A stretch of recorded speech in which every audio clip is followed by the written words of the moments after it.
Hello and welcome back to Wren and Martin complete grammar series. तो आज के video में हम चैप्टर 14 का पार्ट 2 पढ़ेंगे, जिसमें हमारा मेन फोकस रहेगा डेफिनिट आर्टिकल के यूज पे। Use of the definite article. Definite article का मतलब क्या होता है, जैसा कि मैंने आपको चैप्टर 14 के पार्ट 1 वीडियो में बताया। तो पार्ट 1 में हमने जाना कि आर्टिकल क्या होते हैं, आर्टिकल्स क्या होते हैं, आर्टिकल कितने टाइप के होते हैं, और इसमें डेफिनिट आर्टिकल हम किसे कहते हैं, इनडेफिनिट आर्टिकल किसे कहते हैं, और डेफिनिट और इनडेफिनिट को कैसे आइडेंटिफाई करें, कैसे हम डिसाइड करें कि किसी भी सेंटेंस में कोई भी नाउन डेफिनिट है या इनडेफिनिट है। इन सभी बातों पर जो चर्चा थी वो पिछले वीडियो में हुआ था, और आशा करता हूं कि आपने पिछले वीडियो को देखा होगा और पिछले वीडियो से आपको डेफिनिट और इनडेफिनिट आर्टिकल के कंसेप्ट भी आपको समझ में आया होगा। साथ ही साथ मैंने इनडेफिनिट आर्टिकल ए और एन के यूसेस के बारे में भी आपको बताया था लास्ट वीडियो में, जिसमें मैंने आपको ये भी बताया था कि आपको आर्टिकल ए का यूज कब करना है और आर्टिकल एन का यूज कब करना है। तो इस वीडियो में हमारा जो मेन फोकस रहने वाला है ये है द पे।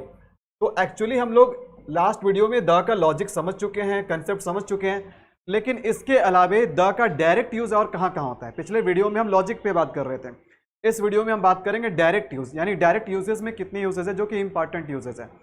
चलिए तो ध्यान देना। तो इसके यूसेस की बात करें तो पहला चीज देखो क्या है, when we talk about a particular person और थिंग और वन ऑलरेडी रेफर्ड टू, मतलब हम वैसे व्यक्ति या वस्तु, यानी कि हम वैसे नाउन की चर्चा करते हैं जो कि पर्टिकुलर हो। पर्टिकुलर का मतलब देखो, हम किसी भी नाउन का चर्चा दो तरीके से कर सकते हैं, एक जनरल सेंस में और एक स्पेसिफिक सेंस में। जनरल का मतलब हुआ जो बात सब पे लागू हो और जो बात हर दिन के लिए लागू हो, और स्पेसिफिक का मतलब होता है जो केवल कुछ लोगों पे लागू होता है। तो अगर कोई नाउन यानी कि कोई पर्सन या थिंग अगर अपने आप में क्या है, पर्टिकुलर है, पर्टिकुलर का मतलब क्या है, वो खास है, मतलब जनरल नहीं है, खास है, तो उस स्थिति में हम डेफिनेट आर्टिकल द का यूज करेंगे, या फिर साथ ही साथ वैसे व्यक्ति या वैसे वस्तु के साथ भी हम द का प्रयोग करेंगे जिसका जिक्र पहले भी हो चुका है। जैसे यहां पर क्या लिखा हुआ है, और one already referred to. Already referred to का मतलब क्या हुआ कि जिसका चर्चा हम पहले भी कर चुके हैं और अब हम उसकी चर्चा दोबारा कर रहे हैं, ठीक है। तो इस तरह के नाउन यानी कि इस तरह के पर्सन या थिंग के साथ हम डेफिनेट आर्टिकल द का यूज करते हैं। तो इसे हम अब एग्जाम्पल से समझेंगे, क्योंकि कोई भी बात हमें एग्जाम्पल से ज्यादा बेहतर ढंग से समझ में आती है। तो देखो एग्जाम्पल में क्या लिखा हुआ है, पहला सेंटेंस है the book you want is out of print. अब देखो नाउन यहां पर हमारा क्या है, देखो बुक क्या है, नाउन है, और इसके पहले डेफिनेट आर्टिकल द का यूज हो रहा है। तो यहां पर हम इस नाउन के पहले यानी बुक के पहले द क्यों लगा रहे हैं, इसलिए लगा रहे हैं क्योंकि यहां पर डेफिनेट बुक है। भाई डेफिनेट बुक कैसे है, अगर मान के चलो कि मैं बुक सेलर हूं, मैं किताब बेचता हूं, और कोई एक किताब है, कोई एक बुक है जो कि फेमस है, और आप मेरे पास आते हैं उस बुक को लेने के लिए, तो मैं आपको बोलता हूं कि जो किताब आप चाहते हैं ना वो अभी आउट ऑफ प्रिंट है या फिर आउट ऑफ स्टॉक है, अभी मार्केट में अवेलेबल नहीं है। यानी कि तो फिर सिंपल सी बात है कि आप पूछो कि किस किताब की डिमांड वो कर रहा है, या किस बुक की डिमांड आप कर रहे हैं, उस बुक की डिमांड आप कर रहे हैं जो आप चाहते हैं, ठीक है। मतलब कौन सा बुक के बारे में बोल रहा हूं कि जो कि आउट ऑफ प्रिंट है, the one that you want, मतलब वैसा बुक जिसको आप चाहते हैं। तो एक्चुअली में क्या हो गया, ये पर्टिकुलर बुक की बात कर रहे हैं, वैसा बुक नहीं जो दुनिया में सब कुछ चाहता है, वैसा बुक जिसकी जिक्र आप कर रहे हैं। तो इसलिए क्या हो गया, ये डेफिनेट हो गया। उसके बाद let's go to the park. अब यहां पार्क से पहले देखो क्या, पार्क नाउन है और इस नाउन से पहले हम द लगा रहे हैं, तो इसका मतलब स्पीकर को पहले, स्पीकर ये जानता है कि जिसको वो पार्क चलने के लिए बोल रहा है उसके लिसनर को भी पता है कि कौन से पार्क के बारे में बात हो रही है। जैसे मान के चलो कि हमारे घर के आसपास में एक ही पार्क है और कोई मेरा एक फ्रेंड है, मैं बोलता हूं चलो यार शाम का समय है, पार्क में घूम के आते हैं, तो क्या बोलेंगे, लेट्स गो टू पार्क या let's go to the park. Let's go to the park बोलेंगे क्योंकि उस पार्क के बारे में मुझे भी जानकारी है, मेरे फ्रेंड को भी जानकारी है। तो ऐसे स्थिति में क्या हो गया, वो चीज़ डेफिनेट हो गया। देखो कोई चीज़ डेफिनेट तब होता है जब स्पीकर और लिसनर दोनों को पता हो। तो अगर हमारे घर के आसपास में, हमारे लोकेलिटी में केवल एक ही पार्क है और उस पार्क के बारे में मेरे फ्रेंड को भी पता है, मुझे भी पता है, तो मैं उसको क्या बोलूंगा, मैं उसे लेट्स गो टू पार्क बोलूंगा, let's go to the park बोलूंगा। मैं let's go to the park बोलूंगा क्योंकि दोनों को पता है, और जब दोनों को पता है तो मामला कैसा बना, डेफिनेट का बना। तो इसलिए यहां पर क्या हो रहा है, द लगाया जा रहा है, इसलिए यहां पर द लगाया जा रहा है, ठीक है। उसके बाद ध्यान देना, the girl cried, the girl cried, भाई कौन सी लड़की क्राई करी, रोने का काम करी? वो लड़की जिसकी जिक्र हम पहले से कर चुके हैं, ठीक है, जिसके जिक्र हम पहले से कर चुके हैं। तो कोई भी ऐसा चीज जिसकी सेंस ये बने कि उसका स्टोरी में डिस्कशन पहले से भी हो चुका है, तो वहां पर भी हम क्या करते हैं, आर्टिकल, डेफिनेट आर्टिकल द लगाते हैं। आई होप आपको ये कंसेप्ट समझ में आ गया होगा, यानी कि पहला यूज आपको समझ में आ गया। अगले यूज पे बात करते हैं। देखो अगला यूज क्या है, ये बहुत इंपॉर्टेंट यूज है, बिल्कुल ध्यान से समझना इसको। When a singular common noun, when a singular common noun, देखो कैसा नाउन, अ सिंगुलर नाउन, और स्पेशली कैसा, सिंगुलर कॉमन नाउन, ठीक है, singular common noun is mean to represent a whole class. देखो क्या लिखा हुआ, होल क्लास। तो सिंपल सी बात है कि जब आप एक सिंगुलर कॉमन नाउन का प्रयोग करते हैं, आप एक ऐसा सेंटेंस बनाते हैं, उसमें आप एक सिंगुलर कॉमन नाउन का यूज करते हैं, और उस सिंगुलर कॉमन नाउन से आप उसके पूरे जाति को रिप्रेजेंट करना चाहते हैं, आप उसके पूरे जाति को बताना चाहते हैं, तो उस केस में आपको सिंगुलर कॉमन नाउन से पहले भी आपको आर्टिकल द का यूज करना पड़ेगा। तो एग्जाम्पल से समझते हैं, आइए एग्जाम्पल से समझते हैं। तो यहां पर देखो काऊ क्या है, यहां पर एक नाउन लिखा हुआ है एग्जाम्पल में काऊ, और काऊ कैसा नाउन है, कॉमन नाउन है, और कैसा कॉमन है, सिंगुलर कॉमन है। अगर हम काउज लिख दें तो ये प्लूरल कॉमन हो जाएगा, ये हो जाएगा PCN, लेकिन यहां पर हम बात कर रहे हैं किसका, सिंगुलर कॉमन नाउन का, यानी केवल काऊ है। तो काऊ क्या है, सिंगुलर कॉमन नाउन है, SCN है। तो यहां पर सेंटेंस को पढ़ो, और सेंटेंस के पढ़ने के बाद आपको यह बताना क्या हम किसी एक काऊ के बारे में बात कर रहे हैं, यानी दुनिया में कोई एक ही गाय है जिसकी 4 पैर होती है, या दुनिया में सभी गायों की पैर 4 होती है। तो दुनिया में सभी गायों की पैर 4 होती है, ऐसा थोड़े कि कुछ गाय 1 पैर के होते हैं, कुछ गाय 2 पैर के होते हैं, कुछ गाय 4 पैर के होते हैं, भाई सबके 4 पैर होते हैं। तो ये बात सभी पे लागू हो रही है, पूरे गायों के जाति पे लागू हो रही है, किसी एक पे लागू हो रही है? आप बोलेंगे सर सब पे लागू हो रही है। तो यहां पर काऊ क्या है, सिंगुलर कॉमन नाउन है, SCN है। SCN का मतलब क्या हो गया, ये सिंगुलर कॉमन नाउन है। और जिस तरीके से सेंटेंस लिखा हुआ, मीनिंग कैसा दे रहा है, मीनिंग दे रहा है कि ये बात जो है कि काऊ जो है ना, ये 4 फुटेड एनिमल है, मतलब गाय के 4 पैर होते हैं, गाय एक चौपाया जानवर है। तो ये बात दुनिया के सभी काऊ पे लागू होता है या किसी एक पे लागू होता है? तो आप कहेंगे सर कि ये पूरे उसके जाति पे लागू होता है, ठीक है, ये पूरा उसके होल क्लास को रिप्रेजेंट कर रहा है। तो जब भी आप सिंगुलर कॉमन नाउन का यूज करेंगे होल क्लास को रिप्रेजेंट करने के लिए, तो वहां पर आपको डेफिनेट आर्टिकल द का यूज करना है, ठीक है। तो इस कारण से यहां पर डेफिनेट आर्टिकल द का यूज हो रहा है। हालांकि जब हमें होल क्लास को रिप्रेजेंट करना हो तो ना केवल हम सिंगुलर से बल्कि प्लूरल कॉमन नाउन से भी हम पूरे क्लास को रिप्रेजेंट कर सकते हैं, लेकिन तब उस केस में आपको कोई आर्टिकल का यूज नहीं करना। चलो मैं एग्जांपल देता हूं। एग्जांपल देखो क्या, जैसे मैं इस सेंटेंस को, इस बात को ऐसे भी बोल सकता हूं, ऐसे भी बोल सकता हूं। थोड़ा सा कहीं से कॉल आ रहा है, थोड़ा सा मैं इसको साइलेंट कर देता हूं, ठीक है, बीच में कॉल आ रहा है ना, मैं इसको साइलेंट कर देता हूं। ओके, तो ध्यान देना है, मैं इस बात को ऐसे भी बोल सकता हूं कि cows are 4-footed, cows are 4-footed animals, cows are 4-footed animals। अब मैं आपको बताता हूं कि इन दोनों ही सेंटेंस का इसका भी और इसका भी, इसका भी और इसका भी, दोनों ही सेंटेंस का मीनिंग सेम है। ऐसा नहीं कि दोनों सेंटेंस का मीनिंग अलग अलग है, दोनों सेंटेंस का मीनिंग सेम है।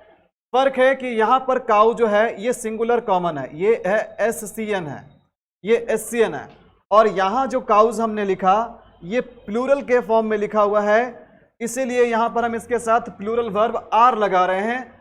तो ध्यान देना है कि दोनों सेंटेंस का मीनिंग सेम है, बस यहां सिंगुलर कॉमन नाउन है या प्लूरल कॉमन नाउन है।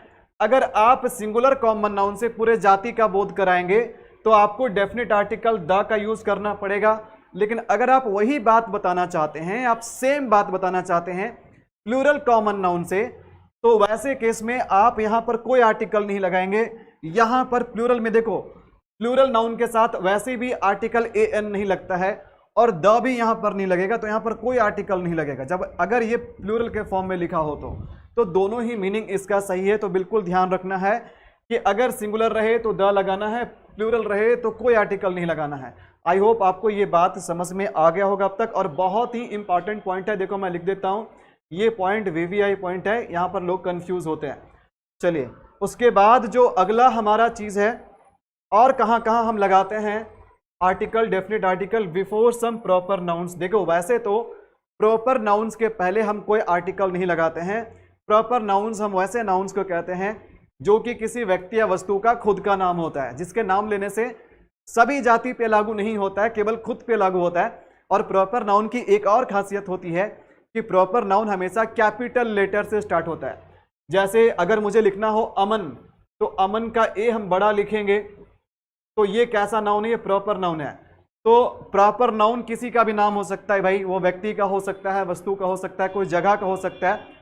और प्रॉपर नाउन से पहले हम जनरली कोई आर्टिकल नहीं लगाते हैं, लेकिन इंग्लिश में कुछ ऐसे प्रॉपर नाउन मौजूद है जिसके पहले डेफिनेट आर्टिकल आमतौर पे लगते हैं।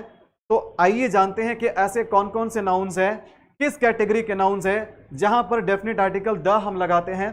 तो ध्यान देना है, सबसे पहले name of oceans, names of oceans, names of oceans and seize.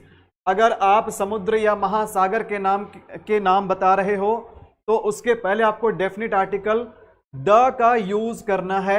जैसे कि हमने बोला द पैसिफिक ओशन के बारे में आपने सुना होगा, द पैसिफिक, यहां पर देखो द लगा रहे हैं। द ब्लैक सी, काला सागर, द ब्लैक सी है ना, द रेड सी हम बोल सकते हैं। तो यहां पर द क्यों लगा रहे हैं? क्योंकि ये कोई ओशन या फिर सी का नाम है। उसके बाद और कहां लगा सकते हैं हम? रिवर्स के नाम के पहले। तो कोई भी अगर नदी का नाम हो, रिवर्स का नाम हो, उसके पहले डेफिनेट आर्टिकल द का प्रयोग किया जाता है। जैसे गंगा है रिवर का नाम, तो द गंगा, द नाइल, ठीक है। तो यहां पर नदी का नाम होने के कारण हम द लगा रहे हैं। उसके बाद कोई कैनल्स के नाम हो, कैनल्स का मतलब होता है नहर, होता है नहर।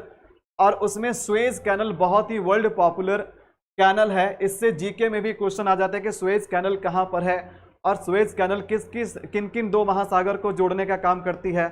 तो ये सारे जीके का भी चीज हो गया। तो ध्यान दीजिएगा, कैनल के नाम के पहले भी हम द लगाते हैं, जैसे द स्वेज कैनल। उसके बाद डिजर्ट का नाम, अगर कोई डिजर्ट का नाम हो, कोई रेगिस्तान का नाम हो, कोई मरुस्थल का नाम हो, तो आप उसके साथ डेफिनेट आर्टिकल द का प्रयोग करेंगे। जैसे द सहारा डिजर्ट है ना। उसके बाद देखो क्या है, ग्रुप ऑफ आइलैंड्स, देखो केवल आइलैंड के नाम रहेगा तो द नहीं लगाना है। कोई सिंगल आइलैंड का नाम रहेगा तो डेफिनेट आर्टिकल द नहीं लगाना है। लेकिन अगर कोई आइलैंड के ग्रुप का नाम हो, मतलब ऐसा नाम जिससे पूरा द्वीप समूह के बारे में पता चले, आइलैंड के ग्रुप के बारे में पता चले, और ग्रुप में एक चीज नहीं होता, एक से ज्यादा होता है। तो ग्रुप ऑफ आइलैंड्स हो तो उसके पहले आपको क्या करना है? आर्टिकल द लगाना है। जैसे द इंडीज हो गया, द अंडमान, द निकोबार, आपने सुना होगा ग्रुप ऑफ आइलैंड्स है। लेकिन अगर कोई सिंगल आइलैंड का नाम है, जैसे द जावा, द सिसली, यहाँ द मत लगाना, यहाँ पर ये सब सिंगल आइलैंड है। सिंगल आइलैंड के पहले आप कोई आर्टिकल नहीं लगाएंगे। लेकिन अगर ग्रुप ऑफ आइलैंड्स रहेंगे तो आपको उसके पहले डेफिनेट आर्टिकल द लगाना है। उसके बाद अगर कोई भी एक पहाड़ की चोटी का नाम है तो वहां द नहीं लगाना है, वहां कोई आर्टिकल नहीं लगाना है। लेकिन अगर पहाड़ों की श्रृंखला है, रेंज ऑफ माउंटेन्स है, पहाड़ों की श्रृंखला है, तो आप उसके पहले डेफिनेट आर्टिकल द का यूज कर सकते हैं। जैसे द हिमालयाज, हिमालयाज क्या है? माउंटेन्स की क्या है? एक चेन है, एक सीरीज है, एक रेंज आप कह सकते हैं, जिनमें कई सारे चोटी हैं अलग अलग। कंचनजंगा हो गया, माउंट एवरेस्ट हो गया, और भी बहुत तरह के चीज हैं, बहुत तरह के चोटियां हैं, ठीक है। तो ये बात आपको समझ में आ गया, ध्यान रखना। द एल्प्स हो गए। उसके बाद और ध्यान देना है, देखिए some countries names that contain, देखो वैसे तो किसी भी कंट्री के नेम के पहले हम आर्टिकल का यूज करते ही नहीं है, कोई भी आर्टिकल नहीं लगाना है किसी भी कंट्री के नेम से पहले। जैसे हम इंडिया को द इंडिया नहीं बोलेंगे, ऑस्ट्रेलिया को द ऑस्ट्रेलिया नहीं बोलेंगे, लेकिन हाँ बिल्कुल ध्यान देना है आपको, बिल्कुल ध्यान देना है कि कुछ कंट्री, वर्ल्ड में कुछ ऐसे कंट्रीज के नेम हैं जिसके नेम में आपको कुछ वर्ड दिखाई देंगे, कुछ कीवर्ड दिखाई देंगे। आपको ध्यान देना क्या क्या कीवर्ड दिखाई देंगे। अगर किसी कंट्री के नेम में आपको किंगडम दिखाई देता है, या स्टेट लगा हुआ दिखाई देता है, या रिपब्लिक लगा हुआ दिखाई देता है, ध्यान से सुनिएगा, मैं फिर से बताता हूं। अगर किसी कंट्री के नेम में आपको किंगडम लगा हुआ दिखाई देता है, स्टेट लगा हुआ दिखाई देता है, या रिपब्लिक लगा हुआ दिखाई देता है, या फिर ये कहिए कि अगर किसी कंट्री का नेम अगर प्लूरल फॉर्म में लिखा गया हो, जैसे प्लूरल फॉर्म में लिखा गया हो, तो वैसे कंट्री के नाम के पहले भी हम आर्टिकल, डेफिनेट आर्टिकल द का यूज करते हैं। वैसे तो हम किसी कंट्री के नाम के पहले, जनरली कंट्रीज के नाम के पहले कोई आर्टिकल का यूज नहीं होता है, बट ये कुछ स्पेशल कंट्रीज के नेम है जिनमें आपको ये सारे कीवर्ड्स दिखाई देंगे, या फिर वैसे कंट्री के नेम जो कि प्लूरल के फॉर्म में पाए जाते हैं। चलिए तो एग्जाम्पल से समझते हैं कि भाई कौन कौन से ऐसे कंट्रीज हैं जहां पर हम ये डेफिनेट आर्टिकल द का यूज कर सकते हैं। जैसे देखो यूनाइटेड स्टेट्स, यूनाइटेड में क्या लगा हुआ, स्टेट लगा हुआ है, तो इसलिए इस कंट्री के नाम के पहले आर्टिकल द लग रहा है, यूनाइटेड स्टेट्स। उसके बाद यूनाइटेड किंगडम, देखो यहां पर किंगडम वर्ड लगा हुआ है, तो इसलिए हम इसके साथ क्या कर रहे हैं, आर्टिकल द लगा रहे हैं। यहां ध्यान देना, पीपल्स रिपब्लिक ऑफ चाइना, केवल चाइना लिखा होता तो हम द चाइना नहीं बोलते हैं, लेकिन चूंकि इसके साथ रिपब्लिक वर्ड यूज किया गया है, तो इसलिए यहां पर हम आर्टिकल द लगाएंगे। उसके बाद देखना लास्ट में दो ऐसे कंट्री का नेम है जो कि प्लूरल के फॉर्म में होते हैं,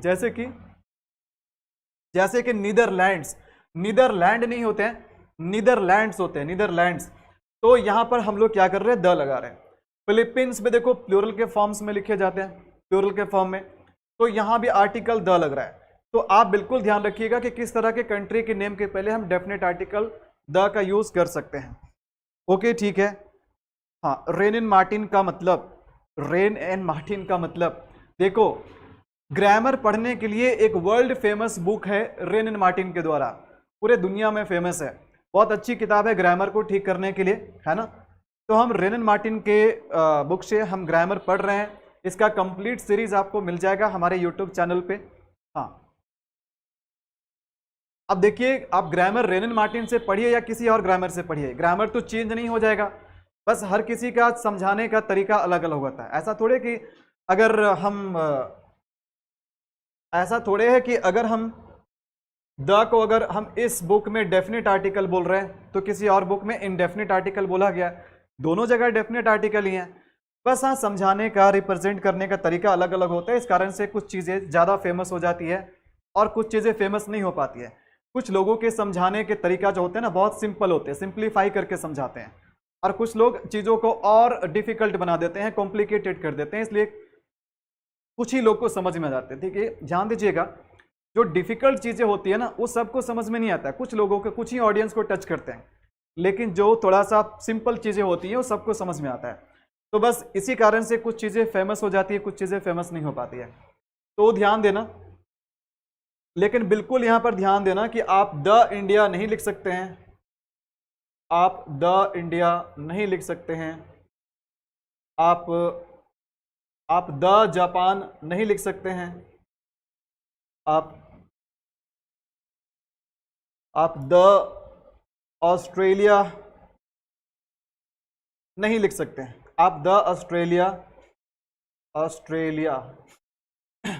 हाँ, आप द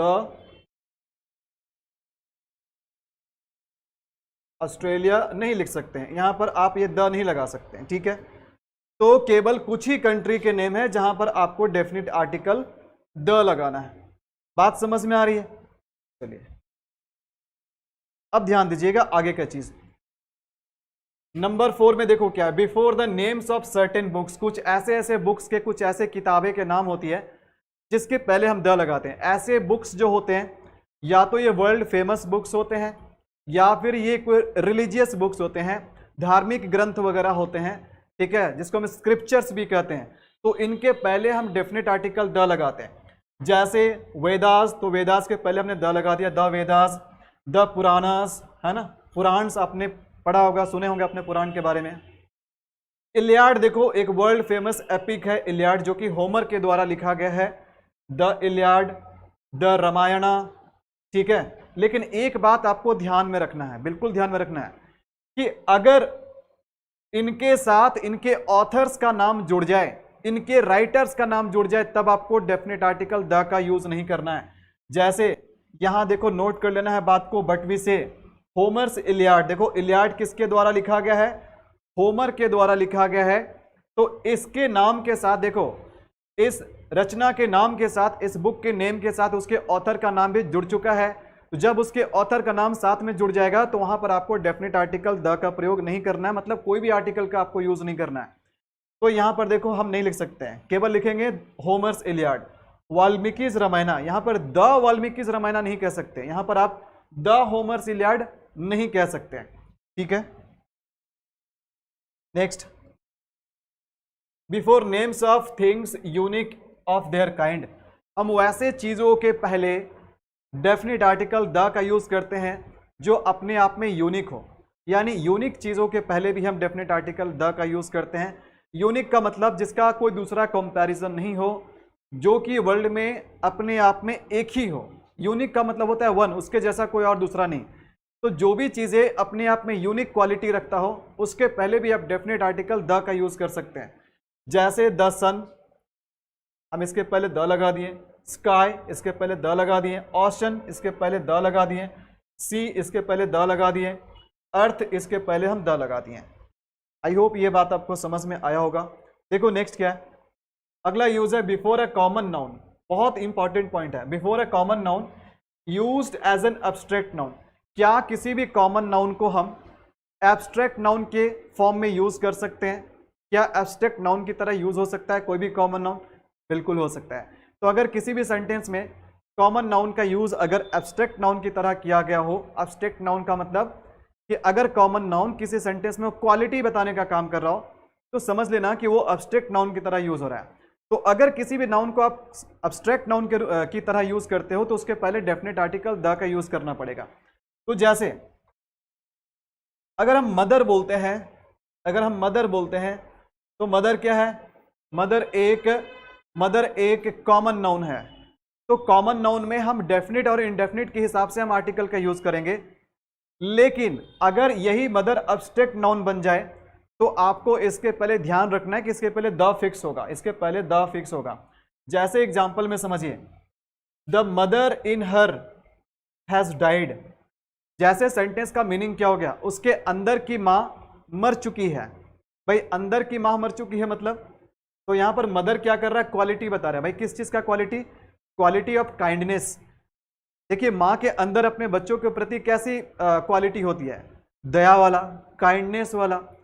तो अगर कोई मां अपने बच्चे के प्रति क्रूएल है, बहुत क्रूर है, वो काइंडनेस नहीं दिखा रही है अपने बच्चे के प्रति, तो इसका मतलब है कि उसके अंदर मदर होने का जो क्वालिटी है, काइंडनेस होने का जो क्वालिटी है, वो खत्म हो चुका है।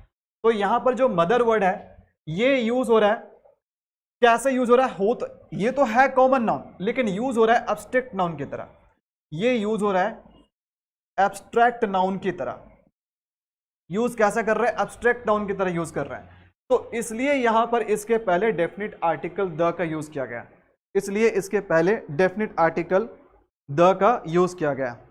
ओके, हम कहां से? पहले रिसर्च आप बताएंगे कि आप कहां से, जरा हम भी तो जाने कि हमारे ऑडियंस कहां से, ठीक है।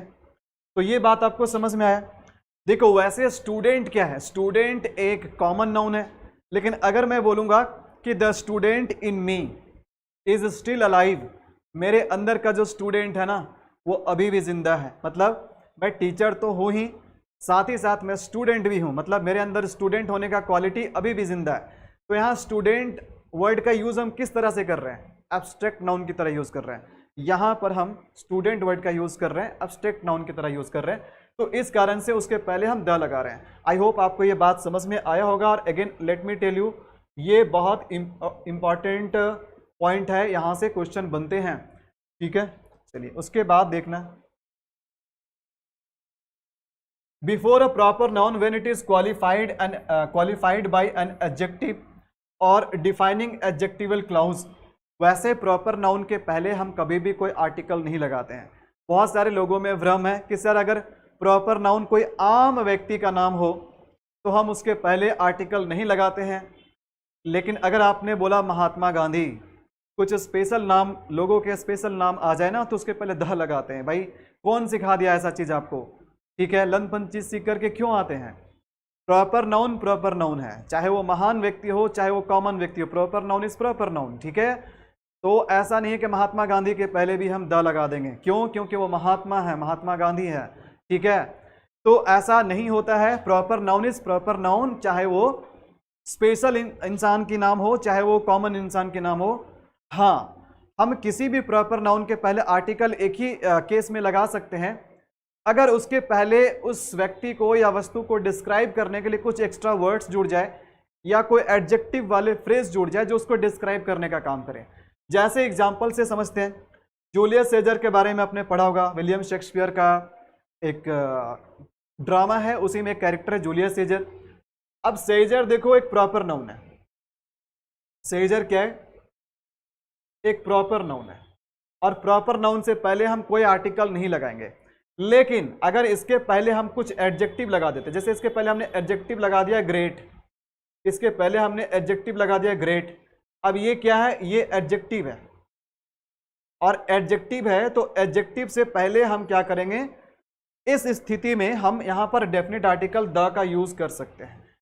क्यों कर सकते हैं? क्योंकि यहां पर इसके साथ एक एडजेक्टिव जुड़ गया है, और अगर प्रॉपर नाउन के साथ एडजेक्टिव जुड़ जाए या फिर कोई ऐसा फ्रेज जुड़े, मतलब फ्रेज वाले एडजेक्टिव जुड़े या क्लाउज जुड़ जाए, क्लाउज का मतलब अपने आप में एक सेंटेंस जो दूसरे नाउन को डिस्क्राइब करने का काम करेगा, तो उस स्थिति में आप प्रॉपर नाउन के साथ द लगाओगे तो गलत नहीं होगा। अदरवाइज आपको अगर अकेले यूज हुआ है प्रॉपर नाउन तो द मत लगाना, चाहे कोई भी इंसान हो, कोई भी व्यक्ति हो, चाहे वो स्पेशल हो चाहे वो जनरल हो, आपको वैसे प्रॉपर नाउन के पहले आर्टिकल नहीं लगाना है। तो ध्यान देंगे, केवल सीजर होता तो नहीं लगाते, बट यहाँ पर ग्रेट लगा हुआ है, एक एडजेक्टिव जुड़ चुका है इसके साथ, तो द यहाँ पर लगाएंगे। केवल शेक्सपियर होता तो इसके पहले हम आर्टिकल द नहीं लगाते, बट इसके पहले एक एडजेक्टिव का प्रयोग किया गया है इमोर्टल, तो यहाँ पर द लगाना सही हो जाएगा। उसके बाद देखो, केवल मिस्टर रॉय होता तो हम इसके पहले नहीं लगाते आर्टिकल, बट मिस्टर रॉय के साथ एक एडजेक्टिव क्लाउज का यूज किया गया। ये पूरा के पूरा जो चीज है, whom you met last night is my uncle, ये पूरा के पूरा मिस्टर रॉय को क्या कर रहा है? डिस्क्राइब कर रहा है। तो ये क्या हो गया? ये हो गया एडजेक्टिव क्लाउज। ये वाला पार्ट क्या है? ये है एडजेक्टिव क्लाउज, और ये क्या कर रहा है? ये मिस्टर रॉय को डिस्क्राइब कर रहा है। तो यहाँ पर भी अगर आप मिस्टर रॉय यानी कि प्रॉपर नाउन से पहले आप लगा देते हैं डेफिनेट आर्टिकल द, तो गलत नहीं होगा। तो ये चीज़ गलत नहीं होगा। बात आपको समझ में आ गई? चलिए, बहुत बढ़िया। अब देखते हैं नेक्स्ट पॉइंट क्या है। देखो अगला चीज़ क्या है। अगला चीज़ है बिफोर सुपरलेटिव्स। सुपरलेटिव के पहले। भाई सुपरलेटिव क्या होता है? ये भी पॉइंट इंपॉर्टेंट है, यहाँ से क्वेश्चन बन जाते हैं आपके एग्जाम के पेपर में। देखो सुपरलेटिव से पहले हम डेफिनेट आर्टिकल द का यूज करते हैं। सुपरलेटिव देखो, एडजेक्टिव या एडवर्ब की बात करें तो उसके 3 डिग्री होते हैं, पॉजिटिव डिग्री, कंपैरेटिव डिग्री और सुपरलेटिव डिग्री। जैसे गुड, बेटर, बेस्ट, तो गुड का सुपरलेटिव डिग्री क्या होता है? बेस्ट होता है, बेस्ट। देखिए सुपरलेटिव का पहचान होता है कि उसके अंत में आपको एसटी या ईएसटी या फिर आपको मोस्ट लगा हुआ मिलेगा। सुपरलेटिव के लास्ट में आपको एसटी, ईएसटी या मोस्ट लगा हुआ मिलेगा। जैसे tall, taller, tallest, strong, stronger, strongest, great, greater, greatest, तो ग्रेटेस्ट, स्ट्रॉन्गेस्ट, टॉलेस्ट, बिगेस्ट, ये सब क्या है? ये सब सुपरलेटिव डिग्री है। और सुपरलेटिव के पहले डेफिनेट आर्टिकल आपको निश्चित तौर पे लगाना है। तो ध्यान दीजिएगा, यहाँ पर सेंटेंस क्या है? This is the best moment of my life. अब देखो यहाँ पर बेस्ट से पहले हम डेफिनेट आर्टिकल द का यूज क्यों कर रहे हैं? इसलिए कर रहे हैं क्योंकि बेस्ट एक सुपरलेटिव है, तो यहाँ पर द लगाना बिल्कुल जरूरी हो जाएगा।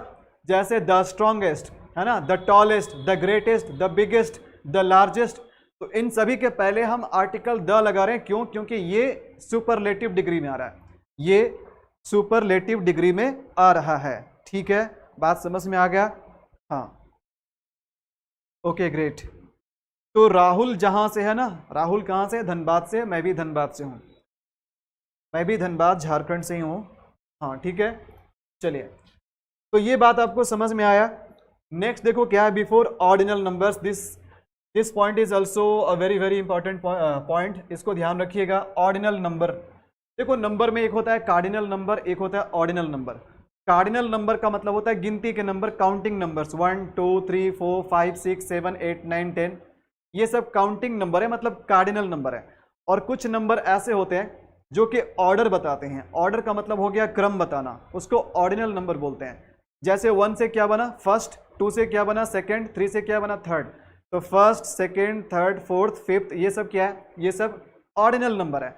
और ऑर्डिनल नंबर से पहले आपको डेफिनेट आर्टिकल द का यूज करना है। तो जैसे देखो एग्जांपल क्या है, he was the first man to arrive. अब देखो फर्स्ट कैसा नंबर है, फर्स्ट एक ऑर्डिनल नंबर है, तो यहां पर हम क्या कर दिए, द लगा दिए, तो द लगाना यहां पर बिल्कुल सही हो गया। उसके बाद the 9th chapter of the book is very interesting, the 9th chapter of the book is very interesting.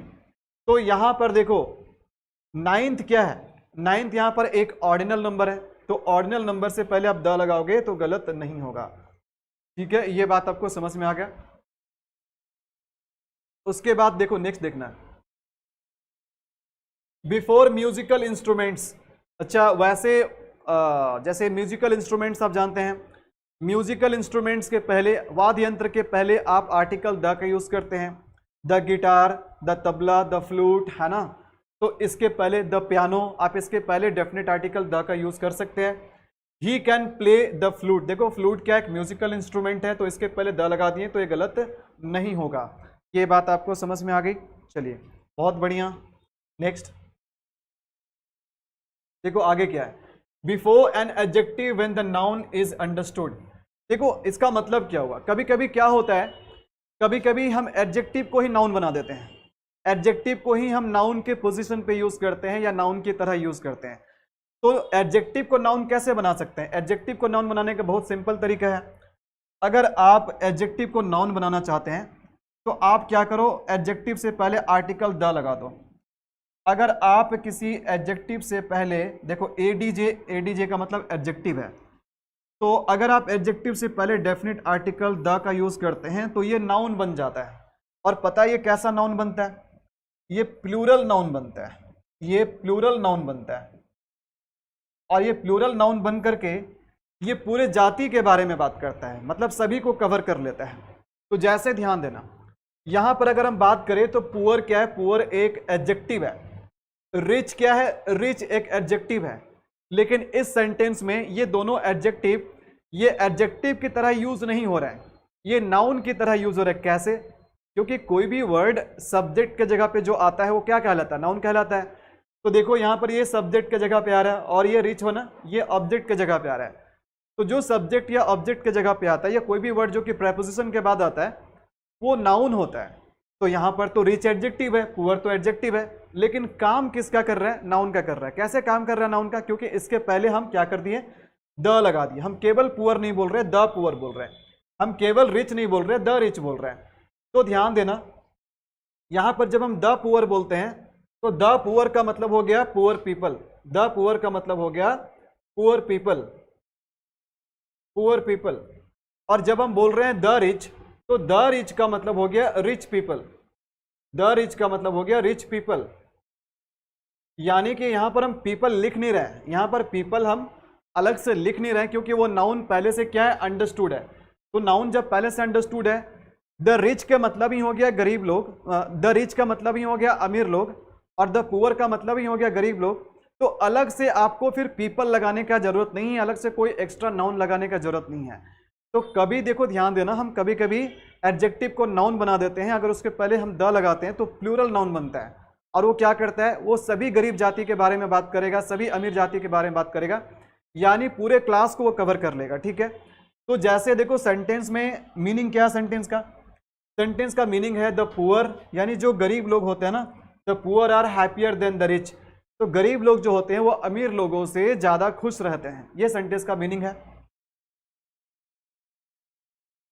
उसके बाद ध्यान देना, अगर कभी भी, अगर कोई कंपैरेटिव डिग्री अगर एडवर्ब की तरह यूज होता है, अगर कोई कंपैरेटिव डिग्री एडवर्ब की तरह यूज होता है, तो उसके पहले भी आप डेफिनेट आर्टिकल द का प्रयोग करोगे। इसको हम दूसरे नाम से भी जानते हैं, इसको हम कहते हैं पैरेलल इंक्रीज और पैरेलल डिक्रीज। मतलब अगर सेम रेशियो में, सेम अनुपात में अगर कोई चीज़ बढ़ता है या कोई चीज़ घटता है तो वहाँ पर हम दोनों ही वर्ब के पहले हम क्या करते हैं, कंपैरेटिव डिग्री का यूज़ करते हैं। ठीक है, जिस अनुपात में ए बढ़ा उसी अनुपात में बी बढ़ा। ठीक है, जिस अनुपात में रेशियो ए बढ़ा उसी रेशियो में बी बढ़ा, या जिस अनुपात में ए घटा उसी अनुपात में बी घटा। तो पैरेलल इंक्रीज या पैरेलल डिक्रीज बताना हो तो उसमें हम क्या करते हैं कि हम एडवर्ब का कंपैरेटिव डिग्री यूज करते हैं, लेकिन फिर उस कंपैरेटिव डिग्री के पहले आपको आर्टिकल द का यूज करना है। जैसे एग्जाम्पल के में क्या लिखा हुआ है, the more they get the more they want. बोलते हैं ना, तुम्हें जितना मिलता है उतना ही तुम भूखे रहते हो, उतना ही तुम चाहते हो। The more you learn the more you earn. जितना ज़्यादा सीखोगे उतना ज़्यादा कमाओगे, है ना। तो यहाँ पर क्या है, आपकी कमाने की क्षमता कैसी है, जितना सीखोगे। अगर 10 रुपये के लायक अगर आप सीखोगे तो आपको 10 रुपये ही रिटर्न मिलेगा। ठीक है, तो जितना ज़्यादा बदमाशी करोगे उतना ज़्यादा मार खाओगे। तो आपके मार खाने का जो ये है, मतलब मार खाने का जो आपका इंटेंसिटी है वो किस पे डिपेंड करता है, जितना आप बदमाशी करते हैं वो आपके बदमाशी पे डिपेंड करता है। तो पैरेलल इंक्रीज और डिक्रीज हो रहा है। तो यहाँ पर देखो, मोर क्या कंपैरेटिव डिग्री है, मोर क्या कंपैरेटिव डिग्री है, और यहाँ बता रहे हैं पैरेलल इंक्रीज और डिक्रीज। तो इसलिए यहाँ पर जो कंपैरेटिव डिग्री है, कंपैरेटिव डिग्री के पहले इस स्पेशली इस तरह के सेंटेंस में द लगाना बिल्कुल जायज़ हो जाता है, बिल्कुल ज़रूरी हो जाता है। ये समझ में आया आपको, बात क्लियर है? ओके, तो ये रहे टोटल 12 यूजेस द के। हालांकि कुछ यूजेस और हो सकते हैं, बट वो उन यूजेस का कोई मतलब नहीं है। आज के कोई टेस्ट में, कोई एग्जाम में नहीं आता है क्वेश्चन उससे। मैंने आपको लॉजिक भी बताया और डायरेक्ट यूजेस भी बताया। तो अब आर्टिकल का आपका एक कोशिश करूंगा कि एक और पार्ट, मैं 4 पार्ट ना होने दूं। ठीक है, लेकिन अगर कुछ चीज़ अगर मैं एक ही वीडियो में कंप्लीट कर सकता हूं तो एक ही वीडियो में कंप्लीट कर दूंगा, अदरवाइज या 2 वीडियो छोटे छोटे आ सकते हैं। उसके बाद आर्टिकल आपका खत्म हो जाएगा। देखो, मैं कुछ भी शॉर्टकट नहीं पढ़ा रहा हूँ। अगर शॉर्टकट पढ़ाता तो मैं एक ही पार्ट में इस चैप्टर को कंप्लीट कर देता। हाँ, कुछ कुछ चैप्टर के लेंथ ज़्यादा होते हैं, उसके कंसेप्ट ज़्यादा होते हैं, यूसेज ज़्यादा होते हैं, इसलिए मुझे 2-3 अलग अलग पार्ट में बनाना होता है। जिसके कंसेप्ट छोटे होते हैं उसको मैं एक ही वीडियो में पूरा चैप्टर कंप्लीट कर देता हूँ। और कहीं से भी मैं कहीं पर कोई जगह पर मैं वो ऐसा नहीं है कि मैं चीज़ें कम पढ़ा रहा हूँ, मैं कंप्लीट पढ़ा रहा हूँ और थोरोली पढ़ा रहा हूँ। और जहाँ पर मुझे लगता है कि मुझे अपना एग्जाम्पल लेना चाहिए आपको समझाने के लिए, क्योंकि बुक में जो एग्जाम्पल है हो सकता है कोई एग्जाम्पल आपके लिए थोड़ा डिफिकल्ट हो जाए, तो मैंने बीच बीच में एग्जाम्पल भी चेंज करने का कोशिश किया, मतलब इसको सिंप्लीफाई किया आपके लिए ताकि आपको बहुत आसानी से समझ में आ जाए। बहुत मेहनत लगता है पावर पॉइंट बनाने में, रिसर्च करने में, फिर वीडियो बनाने में। तो इसके लिए मैं आपसे केवल एक ही छोटा सा उम्मीद रखता हूँ कि आप वीडियो को लाइक ज़रूर कीजिएगा, शेयर कीजिएगा और कमेंट ज़रूर कीजिए, क्योंकि मैं देख रहा हूँ आप सभी को वीडियोस बहुत पसंद आ रहे हैं। क्योंकि मैं रेनन मार्टिन का अगर मैं 1 या 2 दिन वीडियो नहीं बनाता हूँ तो आपके बहुत सारे कमेंट आने लगते हैं, sir please continue, sir please continue.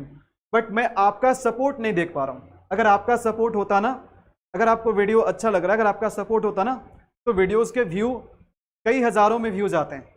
But आप लोग क्या आपको मज़ा आ रहा है, आपको फ़ायदा हो रहा है, बस मैं और किसी को शेयर नहीं कर सकता हूँ। लेकिन आपके शेयर करने से हमारा फ़ायदा ये होगा कि चैनल का परिवार थोड़ा बड़ा बनेगा और मुझे भी पढ़ाने में मोटिवेशन मिलेगा। आप चैनल के परिवार को बड़ा तो करो, एक दिन भी क्लास अब्सेंट नहीं होंगे, हर दिन क्लास होगा, 3 टाइम क्लास होगा। आप लोग खुद ही नहीं चाहते हैं कि ये चैनल आगे बढ़े, बस मेरी काम निकल जाए, फिर अपना काम बनता, जब भाड़ में जाए जनता, हमको उससे मतलब नहीं है। तो ये चीज़ देखिए, मैंने देखा है कि आप लोग बिल्कुल फालतू चैनल को आप लोग सपोर्ट करते हो, शेयर करते हो। बट अगर आपको वास्तव में मेरी कंटेंट अच्छी लग रही है, आपको कुछ फ़ायदा हो रहा है, तो बिल्कुल आप इसको बड़ा बनाने का कोशिश करें। यही मेरा आपसे एक्सपेक्टेशन रहेगा। हर किसी का किसी न किसी से एक्सपेक्टेशन होता है, कुछ ना कुछ तो एक्सपेक्टेशन होगा, तभी तो मैं यहाँ पर क्लास ले रहा हूँ फ्री ऑफ कॉस्ट। ठीक है, लेकिन मैं देख रहा हूँ कि आप लोग उतना भी नहीं कर रहे हैं, जिसके लिए मात्र सेकंड लगते हैं। अगर लाइक करने में, शेयर करने में या कमेंट करने में पैसे लगते हैं तो वो भी मुझे बता देना, कितने लगेंगे, मैं उसके पैसे भी दे दूंगा। ठीक है, लेकिन मुझे आपसे ये सपोर्ट चाहिए।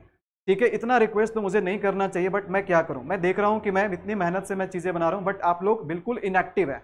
आप लोग एक्टिव कब होते हैं, जब 2 दिन वीडियो नहीं आता है तो बोलते हैं सर कि वीडियो नहीं आ रहा है। ठीक है, चलो आज के लिए इतना ही। अभी कुछ देर बाद स्पोकन का लाइव क्लासेस स्टार्ट होगा। अगर आप चाहते हैं स्पोकन इंग्लिश सीखना तो आप उस लाइव सेशन में जुड़ जाइएगा। मिलते हैं आपसे नेक्स्ट चैप्टर में। Till then it's a good bye.